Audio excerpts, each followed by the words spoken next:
تارا بذار من برم این ور.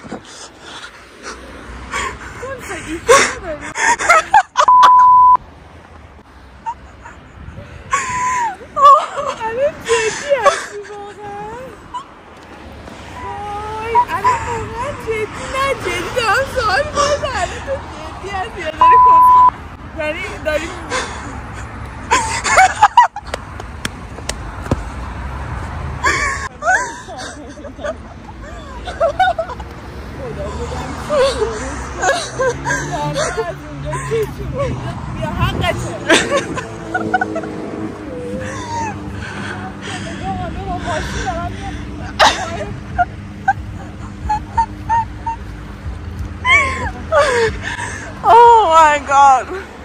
رسیدیم ایکیا. آقا این خوشحال شد من آوردمش اینجا ولی نمیخواد برو خودش بیاره. خوشحال شده. خوشش اومد. باور نمیشه که خوشش اومد. چرا؟ وسط وسایل خونه. آره وسط وسایل خونه. توضیحات. تارا به حسن انتخابم چند میدی؟ از 10 برای یه روز آفتابی 0. یه روز آفتابی دارم میبرمش یه جای دربسته.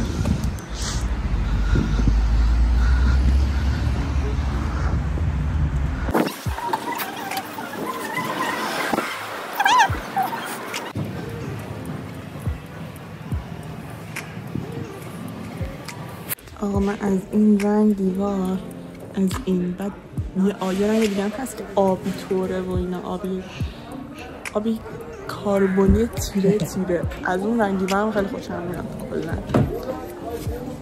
من دیگه خسته شدم دارم استراحت میکنم. 20 دقیقه ما پیاده تو راه بودیم تا رسیدیم به اینجا.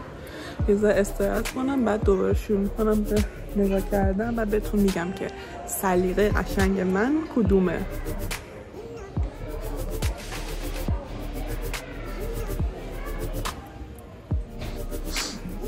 به چی میخندی؟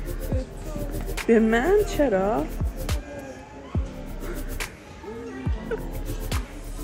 یعنی الان هر کی بیاد اینجا میفهم ما داریم استراحت اومدی اینجا استراحت کنی عزیزم. ظروفی که اصلا سلیقه من نیست. خواستم اطلاع بدم که اینا سلیقه من نیستن. یه چیز صورتی دقیقاً. وای خیلی نازه. اینجوری بهتون نشون بدم. کلا خیلی نظرم داره مثبت میشه به رنگ دیوارای اینجوری.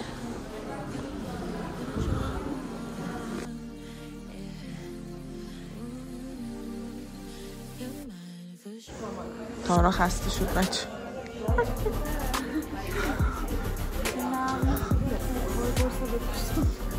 آقا من اصلا علاقه‌مند به سبز نیستم ولی نمیدونم چرا الان همش داره چشم سبزا رو میگیره. خیلی آرامش داره این اتاقه. این چی بمانم؟ من به رنگ دیوار توسی خیلی کم رنگ، یعنی مثلا فقط سفید هم باشه ولی توسیش خیلی کم باشه واقعا خیلی علاقه دارم. برای خونه خیلی به نظر من جذاب میکنه که مثلا سفید نباشه ولی یه رنگی داشته باشه، یا مثلا حالت این آبیه ولی بازم یه 2 درجه کم رنگ داره. نه این دقیقا کم رنگ که فقط میگم سفید نباشه ولی اگه سفید هم باشه که سفیدم که دیگه نه خیلی اوکیه. ولی خب دامه اگه بخوای تنوع چیزی بدی. چه کیوته این. یه لباسات هم یه لباس. خدایا حالا چون این رنگی دقیقا منظورم این رنگی. من رنگای اگه سفید نباشه این رنگ واقعا خیلی خوبه. خیلی کیوته. کنم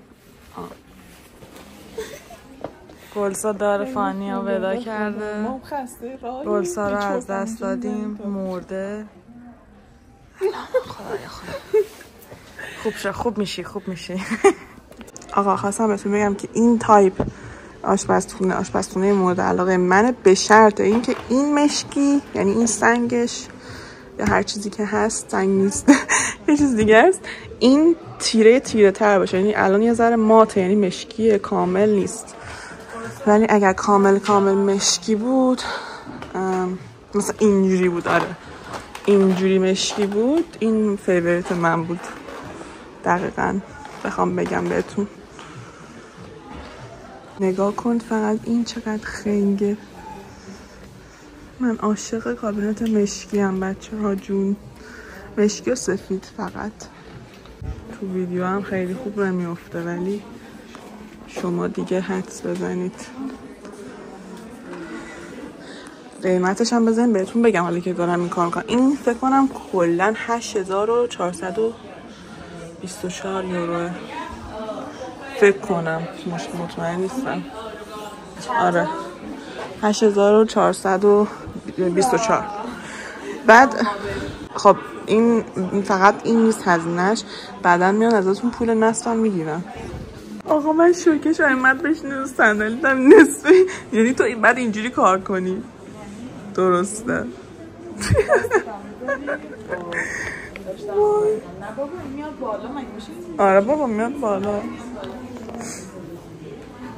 نگران نباش.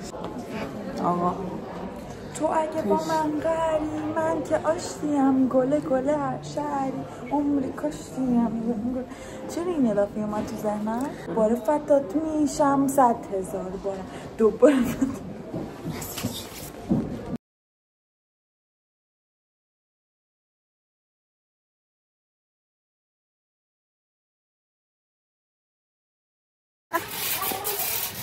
قیمتش هم 399. خوبه، ارزون، تقریبا ارزون در میاد. ارزون. این اتاقم خیلی نازه، خیلی نازه این اتاقم. من تخت اینجوری دوست ندارم، یعنی اون تخت رو ترجیح میدم به این تخته، ولی کلا ترکیبش خیلی نازه. بعد قیمت این تخته گرونتره، 1119 یوروه دیگه. اینا هم هر کدوم قیمتش دیگه جداست.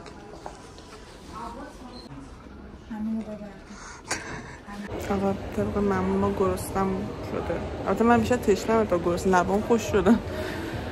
گفتیم بریم ببینیم چی داره، مثلا میشه چیزی خورد یا نه. ما اگه خوشمون نیامد که دیگه هیچی، فقط نوشیدنی بود.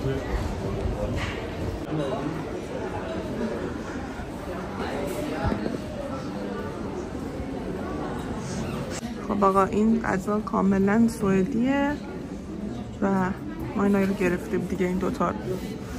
خب تارا میخواد تست کنه، برو بالا. خوبه؟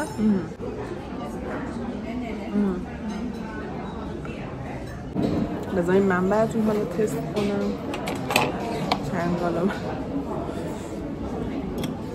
حس میکنم سسش رو دوست ندارم.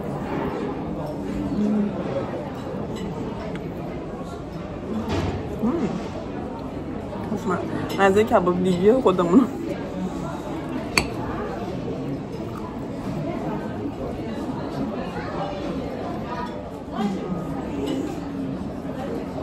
مزه کباب دیگه میده. گولشه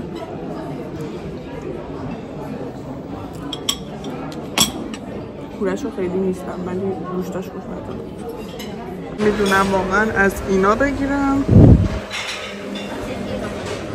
از این کیک شکلات یا از این یکی. من که کلا فقط شکلاتی ام، اینو دوست ندارم اینجوری.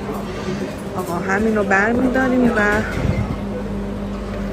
در میریم. این برداشتم. خدا زدتم. ببین رفتم گرفتم، گفت نکن. یه چیزای دیگه هم بود که احتمالاً اونا شیرین بودن، ولی اینو گرفتم و خیلی تلخ. این اومدی این کیا نگه، خیلی تلخه. خیلی گفتی من شبیه گربه. تو شبیه گربه. من شبیه چیم؟ یکی از اینا رو بردار بشیم امتحان کن کنار صورتت. شبیشی واقعا شبیشی واقعا با خدا شبیشی. ما شبیه اینایی.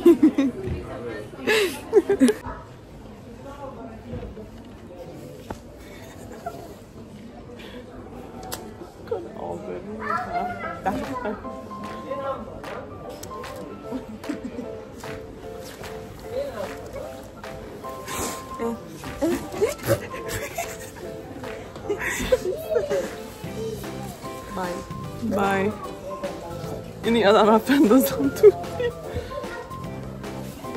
خدافظ.